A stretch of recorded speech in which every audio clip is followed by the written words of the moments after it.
Hey, this is the Because Fiction podcast, where we chat about all things Christian fiction. I'm your host, author, and insatiable reader, Shatona Havoc. And guys, we have with us a new to me author. Gosh, guys, I've had so many new authors lately. This is so cool. So we have Joan Lovestrand Farley with us. She is the author of Letters to Cassie. Is this a debut novel?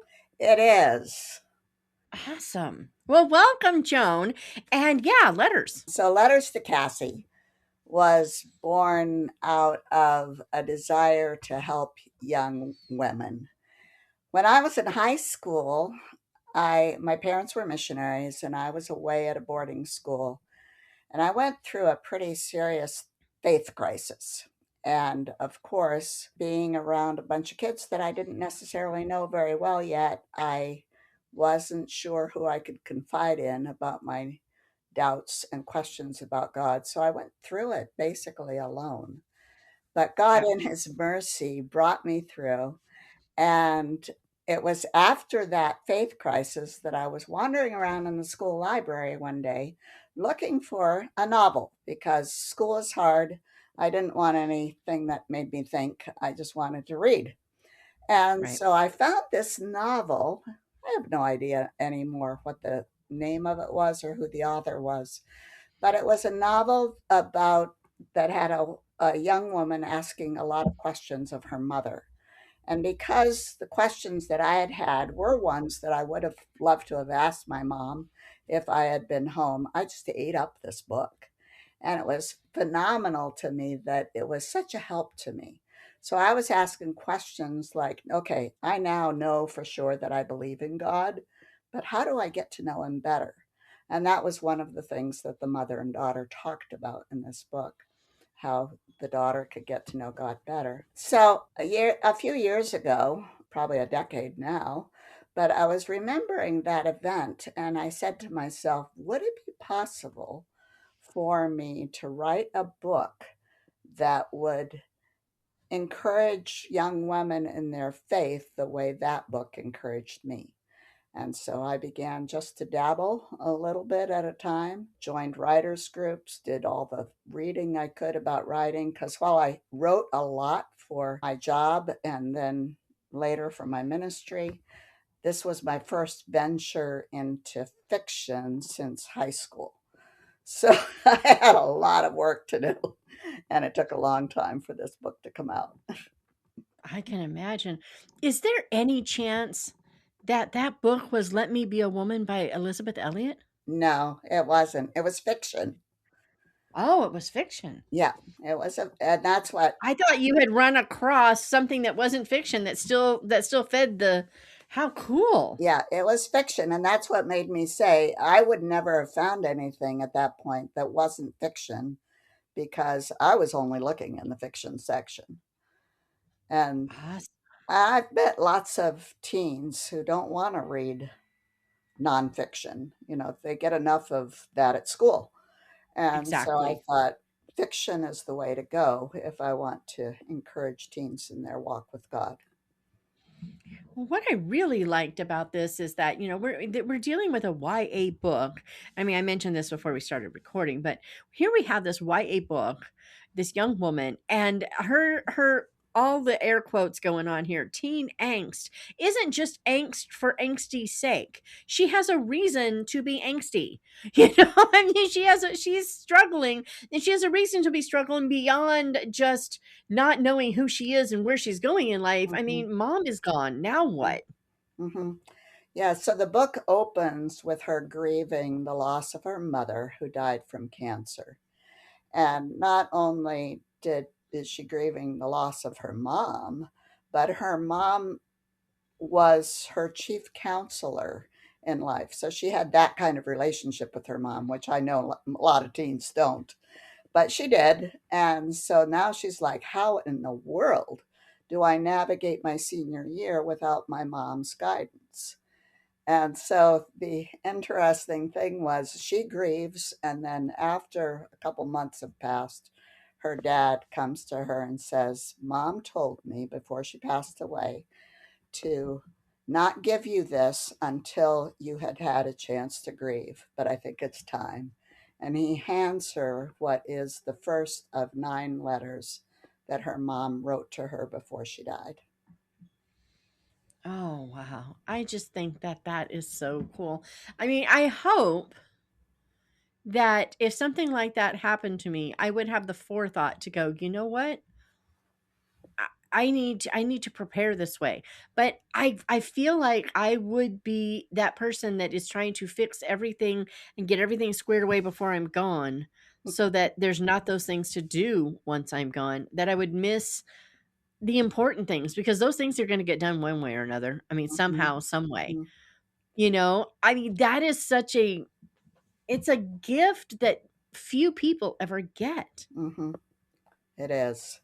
And I often think if I, if that happened to me, I hope that I would remember the book I wrote and will Right? sit down and write some letters to some people that I want to read them after I'm gone.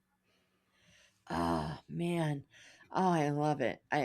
So I mean, in a sense, I mean, not really, but in a sense, you had a small picture of this as a child, though, because you are away from your mother, Mhm. presumably in a time where the internet wasn't available, because it wasn't when I was a kid. I think we're around the same age-ish, So I'm like, There was no um, internet. So my parents were missionaries in Trinidad, and there were no schools because Trinidad is under the British school system. And so they do things differently. And so when I got there, they said, "We're sorry, but she can't fit into the public schools because the Americans do things so differently." And so I ended up going to boarding school in Venezuela, all the way across the country, almost to the Colombian border. So letters took 2 weeks to get home and another 2 weeks to get back. So that's right. why I never bothered to tell my mom and dad about my faith crisis because I hoped it wouldn't last a month. Right? Well, and not only that, but that's not the kind of thing that you can write down and be able to correct. Like, when you're having a conversation with someone and they hear you what you say, and it is exactly what you say, but they take a different meaning from it than you meant, and you can figure that out really Right, quickly. right. But if you're writing back and forth and they get it wrong, that's a whole month Yes. that is messed up. You got to start over. And phone calls, while they existed, they were so expensive that I never Yeah. would have called. So, Right. Oh my goodness. And can you imagine the panic your poor parents would have if their exactly. daughter calls? Yeah, calls were for Oh, emergencies only. right? So I mean, I'm just picturing this, so you had a small picture of this. I mean, you Mhm, knew that you would get back to your mom. mhm, mhm. And that is something that this girl doesn't have, but you did in a sense live it. Yeah, I did. And I think that's why, remembering that, how this book touched my heart, I thought, well, maybe it'll touch another heart. Because I know, you know, some teens do wander through their faith crises alone Yeah, because they don't know who they can talk to. right. Well, and different personalities handle those things differently. Some people want to talk to people who believe what they either once did or want to believe. Hmm. Other people don't trust that because you're going to tell me what I already know. I want to know, you know, what am I not considering that will help? Sometimes there are personalities that want to talk to someone who absolutely totally disagrees with it Hmm. because then it like sparks those thoughts. I mean, one of the ways that I work through things that I don't understand is to try to prove something I don't believe to be true. And if I Hmm. can prove something I don't believe to be true to my own satisfaction, then I really have to consider, okay, then what about what I do believe then? Hmm. How is that? How am I wrong in that so that I've gone this far over here? And usually I don't even get that far because usually I can't prove because I've researched it. Hmm. It's not like I believe things for the sheer joy of, oh, I think I'm going to believe that blue is actually orange. That's what I'm going for that. People don't do that. You believe what you believe because it's what you believe, Yeah. You Hmm. usually have a basis, but that doesn't mean you always have a basis. Yeah. And so sometimes, but there've been a couple that I was like, "Wait a minute, I just proved what I disagree with. Okay, now what do I do?" And I've had to backtrack and go back and forth, and there's been a couple times I've had major changes in my thought processes Right. because I was wrong. Mhm. I thought I understood something to be one way, and I'm gonna laugh hysterically if I get to heaven and I find out I was right in the first We were place. all wrong about everything. I'm convinced that we're all gonna get there and have major things that we just went, I was so sure that at least that was solid. Yeah. Yeah. Ugh, it's such a hard time anyway. Yeah. And then to lose a mom, and then to part of losing mom, you've got this faith crisis. You know, bless her. Yeah. I want to take her out and get her waffles. Yeah. Yeah. Yeah, so the first letter that her mom leaves her is she says, "I know that you love the Lord and you have a little bit of a quiet time every day, but I want you to get to know God as a person and not just check him off your list. I did that, been there, done that." And so that's her first challenge. And I put that first because that was actually the challenge that I remembered from the book that grabbed my heart. And that's why I remembered the book, because basically the mother did that with her daughter. But she's lost, she's like, okay, how do I do this? And so she ends up going to her youth pastor and confiding in him that she has no idea how to get to know God. And he ends up teaching then the whole youth group how to better understand the Word of God through better Bible study and that kind of thing. So that's the first challenge. So each one of these letters is not just a letter to get her through various phases in high school, but gives her a challenge. And that if she completes all 9 of the challenges that her mom has issued, then her dad has a surprise for her at the end. So that keeps her moving through the letters and through the challenges. This is really timely too, because I was just reading an article by a guy who ran or runs, maybe still, I don't know, a Christian school. And he discovered that a huge, I mean, it was like 60-70% or something like that of the students that leave that Christian school, by the end of the first couple of years of college, they have walked away from the Lord. Mm-hmm. And he was just like, what's going on here? He's trying to figure this out. And when he talked to some of them, the thing he kept hearing is, you know, I knew what I believed and I knew what the Bible said, but I didn't know why it was valid, why it Right. was, there, what about it is trustworthy. Mm-hmm. And, he's like, we need to be teaching our kids apologetics. Yes. And it feels to me like this is a mild, not, this isn't, Very obviously mild. heavy duty, whatever, but it feels like it's a mild approach at doing that very thing. Yeah. Yeah. And it does. So on her first day back at school, she happens to sit next to a gal who's new, makes a new friend. And so later on during the year, one of the challenges is I want you to tell someone about your relationship with God.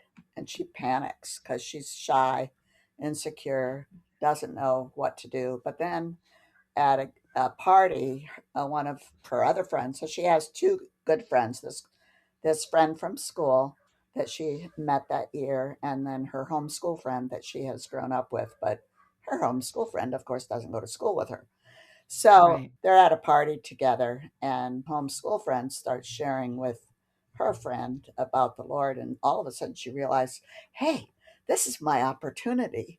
And so he Right. jumps in then and starts to talk to her about what why she believes what she believes.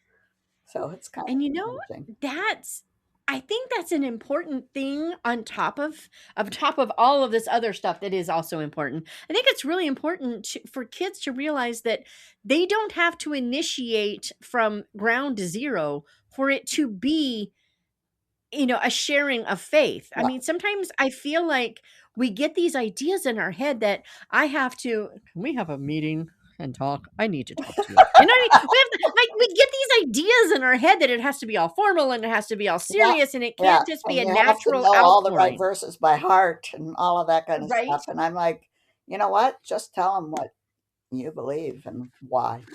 That's good. And don't be afraid to say, I don't know. Let's find Exactly. out. Mhm. But Yeah. I can't tell. I know, and of course, part of that was self righteous Shatona. But I know that as a sorry, I know that as a kid, I would have had a very, very, very hard time Mhm. saying, I don't know. Let's figure this out.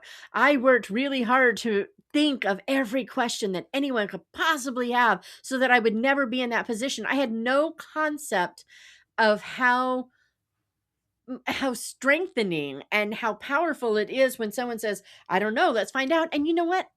I had an older woman who modeled that for me that I Mm. respected because every time I had a question, she'd be like, well, let's see what the Bible says. And she would pull out the Bible and we would go looking and she would find and we would find what the Bible actually said. Mhm. She didn't just answer the question, even, as a kid, it took me a while to figure out, even when she knew the answer. Yeah, She always said, well, let's go see what the Bible says. yeah, And I mean, I knew that and I still would have made sure I didn't have to say, I don't know. yeah, and I yet, was I was so prideful. it is well, and I don't think it gets modeled enough, and that's why kids are afraid to say, "I don't know," because they don't hear adults saying, "I don't know." Right. Yeah. Oh boy. Oh boy. This is such an important book. Now, I saw something on Amazon that it looks like there's some sort of guide that you can get to go with it. Is that correct? Yes, yeah, so one of the women in our church was reading it through with her daughter, and she said to me, "It would be great if she had, kind of a journal to keep track of, what she's learning and that kind of stuff. Could you make a journal to go along with it?" So I did. So it's Don't you love available on guys, Amazon. this is what we want. We want people who go, "Yes. Yes, I can take care of this problem right here, right now, done."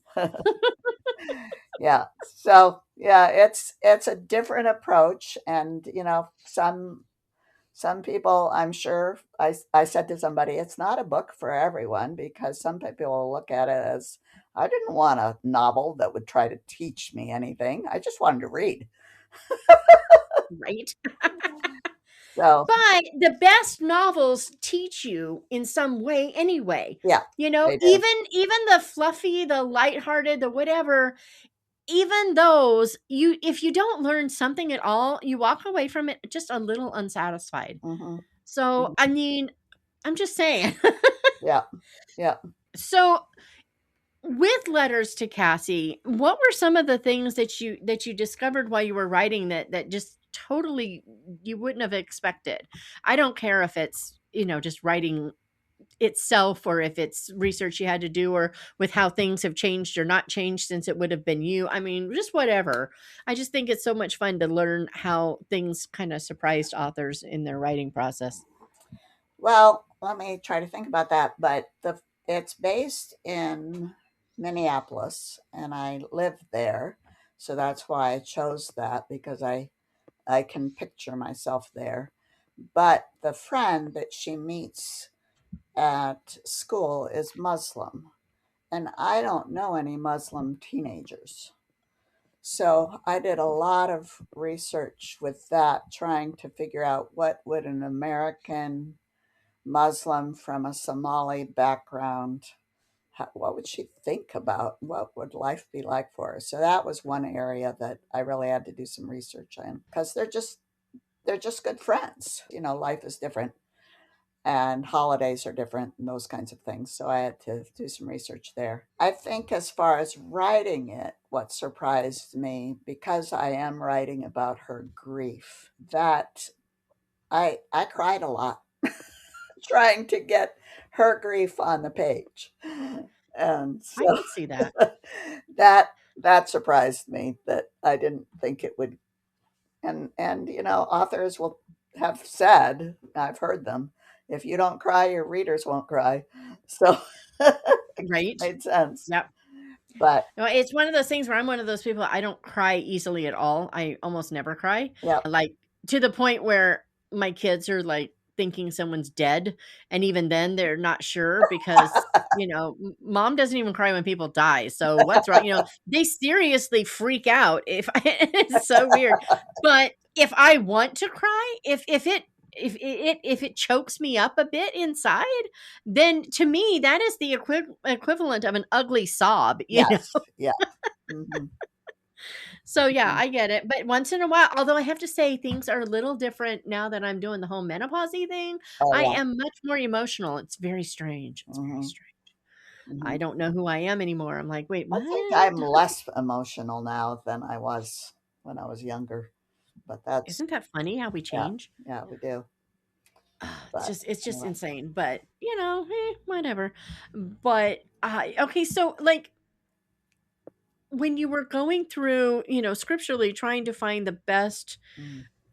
topics to work with her on, things that maybe, were things you worked through. But scripturally, when you were digging into the word and trying to find the right things to, support this and give this a bit of, weight, did you run across verses that you saw in a new way? Well, the way I ended up doing this, because it's to walk her through her senior year. So basically, what I did to find the letter points, so to speak, was I said, okay, what would be happening in her life at these various times of the year? So for Christmas, of course, being the first Christmas after her mother has passed Oh, away, yeah, I and that was another thing that I did was I reached out to people who had lost a loved one to ask them, "What did you do that first Christmas?" Because I knew that for Cassie it would need to be different, and her mother in her letter knew it would need to be different. And so she gives her some advice on how it could be different for her and give her more meaning, that it's not just, well, this is the way mom did it.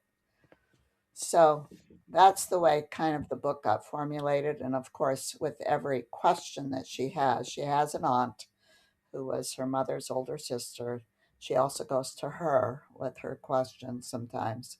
And the two of them are more likely than anyone else in the book to sit down and say, well, let's see what we can find out in the Bible together. So they look through together to find things. I love that. I love that she had someone who took her to the Bible. That woman in my life, Mrs. Strickland, she completely changed the trajectory of my life, because even though for years, even years after that, I was still trying to do all this in my, gotta know it all thing. It's what I eventually defaulted to. Eventually I got over myself enough to realize you're being stupid. Go to the word. Always go to the word. Yeah, yeah, So I'm yeah. so glad she had that. Hmm. Yeah. Oh, man. So you've got this book out here. Is there another book coming? Well, I don't know because basically I said it's got to sell or there's, I mean, it took me years seriously to write this book. My husband was, I think, anxious for me to get it done. I don't think he's anxious to see me write a sequel, though, it- it would be okay. But we've both said God has to clearly direct me. If the Yeah. Lord says it's time to tackle that sequel, I will. So originally I was thinking because I knew I needed time between the two books anyway, that the sequel would place her as a senior in college. Ooh, I So like that. that's still what I'm thinking when I was in Minneapolis, because that's where she's based. I went to a college there just to talk to one of she wasn't the dean of women because the dean of women had gotten married and they didn't have a new one yet, but she worked a lot with the students just to ask questions of what do college students struggle with that I would need to put into a sequel. So if I decide to do a sequel, I'll have to do a lot more of that kind of research of what are their issues and how can I help them.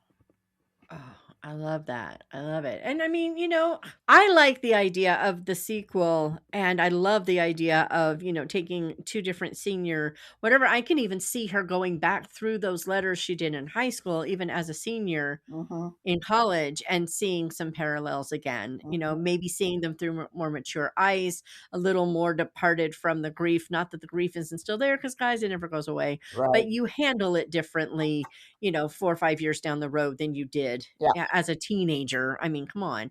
But I can see there'd be a lot of really cool things that you could do with that.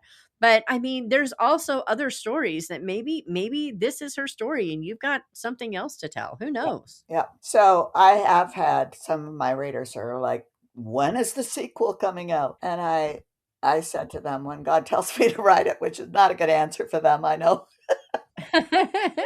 But I said, "I'm thinking about maybe, for her as a senior in college," and they're like, "Oh, yeah, that's good." And then do one of her as a career single woman, and then one of her when she gets married. I said, "That's 4 books."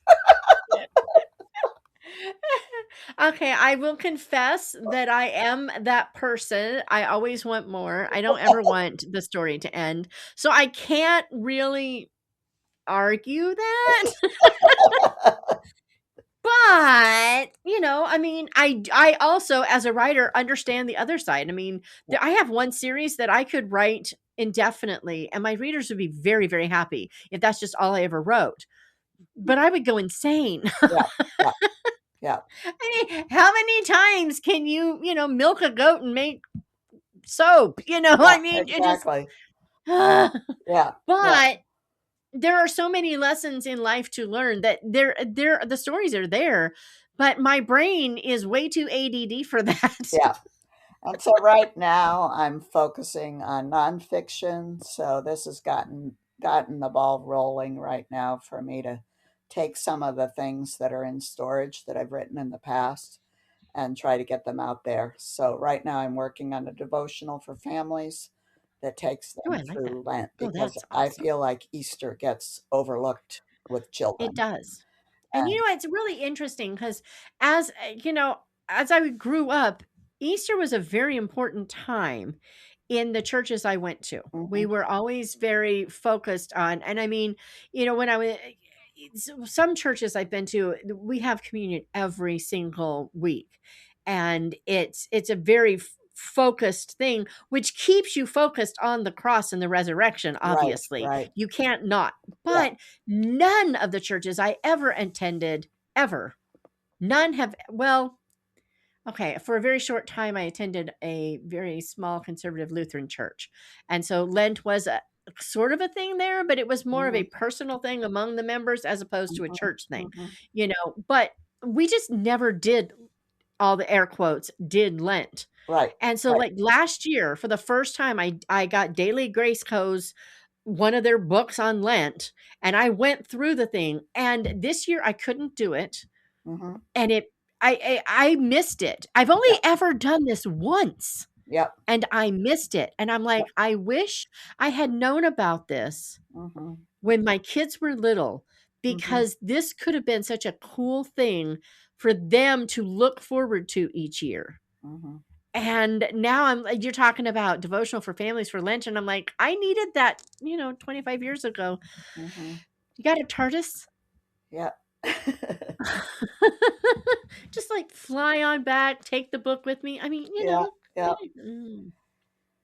I yeah. love it. Well, I love and it. so eventually I'll foray back into fiction. I know that's still in me. I actually consulted recently with a fantasy author to because I've got some fantasy ideas going on in my brain right now too, to say, if Ooh. I were to write a fantasy, I'd need a coach. And she's like, "Yep, I'd be willing."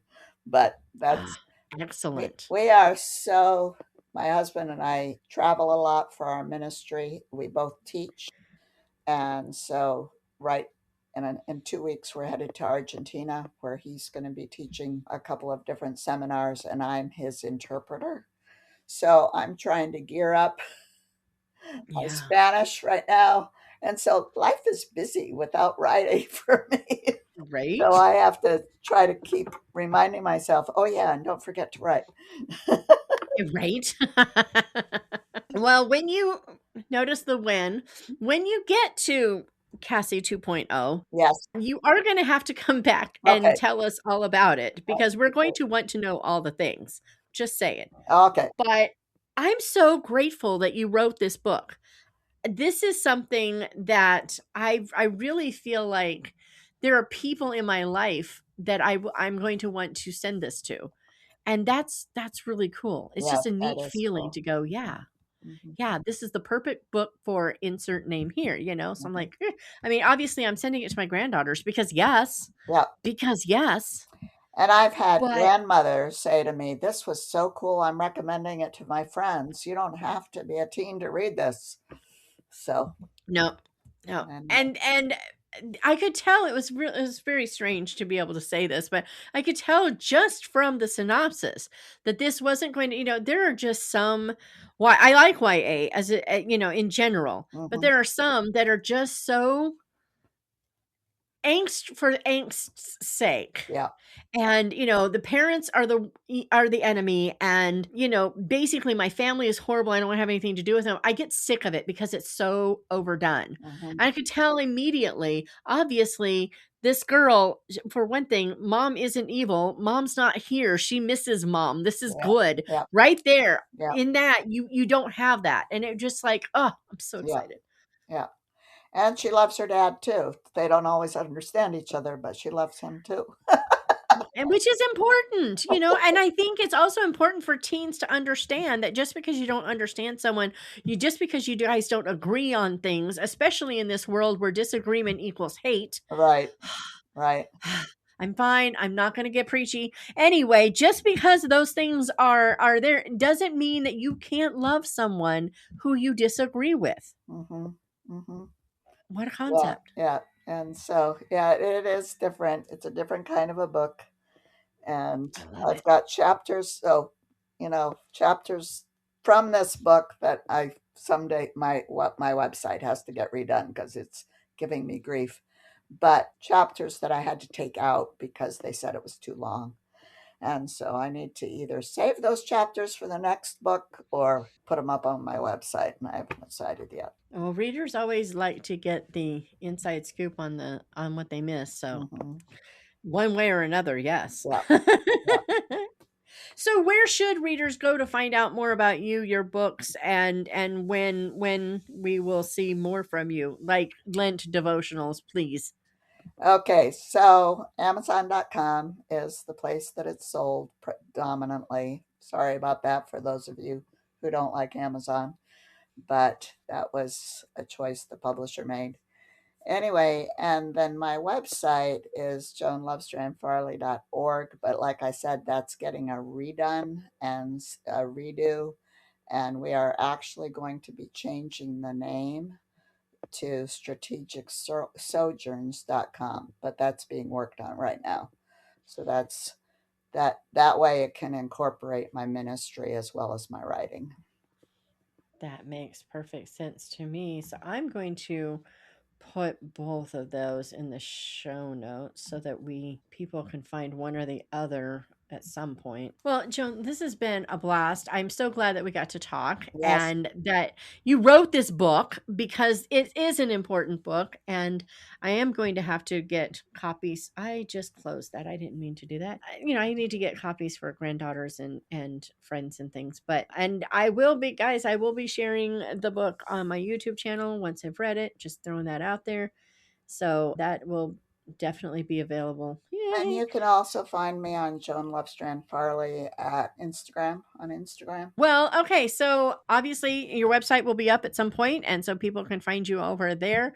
They can find you on Instagram, and we can find you back on here once you've written another book. And that would be great. Awesome. This has Well, been I got to say, fun. Joan, this has been a delight. Yes, it has. Anyway, guys, I'm going to say have a good day. Go read this book. It's Letters to Cassie. You don't want to miss it. I'm like drumming my fingers. Can I just say I was like, I need to read it, but I couldn't because Shatona and the spoilers, she's got problems. But I will chat with you guys in some midday, maybe about this book next time.